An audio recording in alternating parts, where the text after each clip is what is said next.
Last Adventure of Captain Cook. Captain James Cook, the legendary British explorer, was savagely murdered on this day after a confrontation with islanders at Hawaii who had mistaken him for a god. Cook discovered and charted New Zealand and Australia's Great Barrier Reef, since noted as one of the world's most dangerous areas to navigate.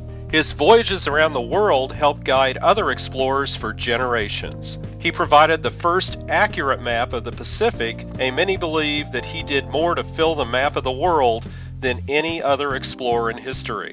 The son of a Scottish farm worker, Cook was born in 1728 and worked on the land alongside his father until he was 18, when he was offered an apprenticeship by a Quaker shipowner. With seafaring blood soon coursing through his veins, he joined the Royal Navy and became ship's master at the age of 29. In 1768, he took command of the first scientific expedition to the Pacific aboard his ship, the Endeavour, leading to the discovery of New Zealand and the Great Barrier Reef. During Cook's third major voyage, he became the first European to set foot on Hawaii, landing his ship Discovery at Kealakekau Bay. His arrival coincided with an annual festival in honor of the fertility god Lono. The Hawaiian people had never seen white men before, nor anything like the huge sailing ship in which they arrived. The only explanation was that Captain Cook must be Lono himself, and as a result he and his men were lavished with feasts and gifts. Soon, however, one of Cook's sailors died from a stroke, possibly brought on by overindulgence.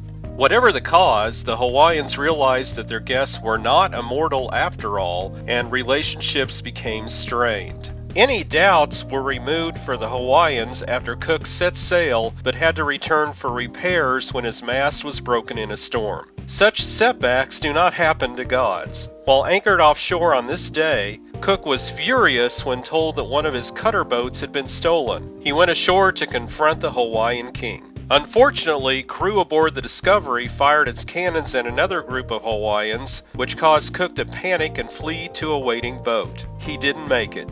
Staggering after being pelted by stones and struck by a club, the explorer was then stabbed in the back by a warrior brandishing a knife that had been a gift from Cook himself. When he fell into the surf, he was repeatedly stabbed and pounded with rocks. Ironically, the Hawaiians ritualistically prepared Cook's corpse as they would that of a king. They preserved his hands in sea salt, then roasted the rest of his body in a pit before cleansing his bones.